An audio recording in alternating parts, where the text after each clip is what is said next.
اس کی پرواہ نہیں کرتی۔ یہ صبح دیکھنے کو میں زندہ کیوں رہ گئی؟ اوہ میرے رب، آج کا دن تمام ہونے پر میرا لال کیا ہوگا؟ کیا ہوگا؟ زندہ ہوگا اور کیا ہوگا؟ عمر پائے گا اور رب العالمین کے فضل و کرم سے تجھے اور مجھے، ہم دونوں کو قبر کے شگاف میں اتارے گا۔ تکان کی ایک آہ کے ساتھ بیٹھ جاتا ہے۔ اس کے جسم میں خون جو اپنا تھا، اور پروردگار آج سولی پر اس کی لاش لٹکی رہ جائے گی بے قابو ہو کر۔ نشتر زبان یہ ہرگز نہ ہوگا۔ گھٹنوں سے سر اٹھا کر آہ بھرتی ہے، اب چارہ کیا رہ گیا؟ سارے کرتبہ میں ایک شخص نہیں جو اس کے حکم سے بھی اسے سولی پر چڑھائے، خواہ اس کے اپنے باپ کا فتویٰ ہو۔ باپ قاضی ہے، کہا جو کہ اس کے فتوے پر عمل نہ ہوگا۔ باہر سے لوگ بلا لیے جائیں گے جو اسے ویسے نہیں جانتے جس طرح ہم سب جانتے ہیں۔ انہیں قانون جو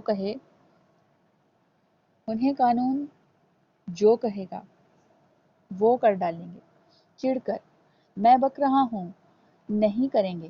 آج کے دن صرف شہر میں وہی شخص داخل ہونے پائے گا جو کلام پاک کی قسم کھائے گا کہ اسے نوجوان زبیر کی سزا سے کچھ سروکار نہ ہوگا۔ سبھی کوڑ مغز ہمارے آدمی تمام راستوں پر پھیل چکے، ایک ایک ناکے کو روک چکے۔ جس شخص نے قسم نہ کھائی کہ زبیر کا خون اس کے دوش پر نہ ہوگا، وہ اندر نہ گھسنے پائے گا، اور یہی جواب قاضی کے حکم پر خود اس کو دیا جائے گا، وہ قانون کا غلام ہو یا سلطان کا۔ آج کے دن اس فتوے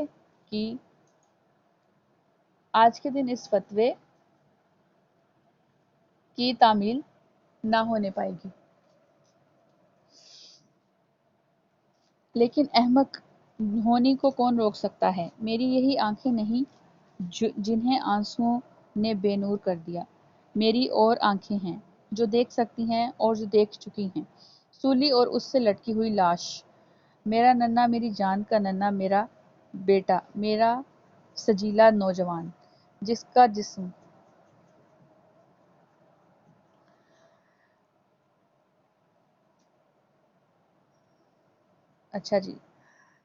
جو آگے پڑھ رہی ہوں، جس کا جسم میرے دودھ نے بنایا، جس کے خون اور ہڈیوں میں میرا دودھ ہے، میں اسے مردہ دیکھ چکی۔ کہتی جو ہوں کہ یوں ہی ہوگا، سچ نہ ہوتا تو یہ بات میری زبان سے نکلتی۔ لیکن اسے سولی کی سزا ملے کیوں؟ اس کا جرم کیا ہے؟ میرے بتانے کی ضرورت ہے کہ اس نے خون کیا ہے۔ ہاں، مگر محبت کی خاطر، اپنی غیرت کی خاطر، اس کے لیے اس کے سوا چارہ نہ تھا۔ کون کہتا ہے یہ خون ناجائز تھا؟ نہیں، اس نے خون جلن کے مارے کیا ہے۔ محبت جلن نہیں تو پھر کیا ہے؟ مقتول نے اسے آزار نہ پہنچایا تھا۔ مقتول تو اس کی محبوبہ سے محبت جو تھی۔ خوبصورت عورت سے کس کو محبت نہیں ہوتی؟ لیکن محبوبہ نے مقتول کو محبت برا خط بھی تو لکھا تھا۔ محبوبہ کو اس کا حق تھا، وہ زبیر کی منگیتر نہ تھی جسے چاہتی پسند کرنے کا حق رکھتی تھی۔ صرف اپنوں میں سے، اپنے ہم نسبوں میں سے۔ مقتول پرایا تھا اور دوسرے ملک کا باشندہ تھا۔ زبیر کے باپ قاضی کا مہمان تھا، اور شرافت کا یہ کون سا طور تھا کہ گھر کے نوجوان کی محبت میں کود پڑے۔ اگر وہ نہ آتا اور اپنی چکنی چپڑی باتوں سے ورغلا نہ لیتا تو زبیر اپنی محبت میں کامیاب نہ ہوتا۔ شاید اللہ بہتر جانتا ہے، پر لڑکی نے اس وقت ہاں تک نہ کی تھی۔ اس بات کا تو زبیر کو خدشہ تھا کہ کہیں وہ اس کے رقیب کا کام برابر کی لڑائی میں تمام نہ کر دے۔ زبیر نے یہ کہا نہیں، ایک بار بھی نہیں کہا۔ وہ یہ کہتا تو اس کا باپ باور کر لیتا، پر ان باتوں سے کیا؟ ارے حجتی، اب ان باتوں سے کیا؟ اس نے خون کیا ہے، اور خون کی سزا میں اسے دار پر لٹکایا جائے گا۔ چڑھ کر اور اسے دار پر لٹکانے تو جائے گی؟ ششدر ہو کر میں، تو نہ ہو تو اس بھرے شہر میں اور کوئی نہیں جو اپنے ہاتھوں سے اپنے ہاتھ اس کے خون سے آلودہ کرے۔ اٹھ کر دریچے کی طرف جاتا ہے۔ باہر دیکھ، اس ہجوم کو دیکھ جس نے چوک میں سولی کو گھیر رکھا ہے۔ حلاوہ اٹھ کر کھڑکی کی طرف جاتی ہے۔ یہ سب کس کے منتظر ہیں؟ جیسے سب کچھ جانتی ہے۔ بتا تو کس بات کے؟ سمجھتی ہے یہ سولی کا تماشا دیکھنے کے لیے کھڑے ہوئے ہیں۔ یہ اس لیے کھڑے ہیں کہ ناپاک کام نہ خود کریں گے اور نہ ہونے دیں گے۔ ایک سیڑھی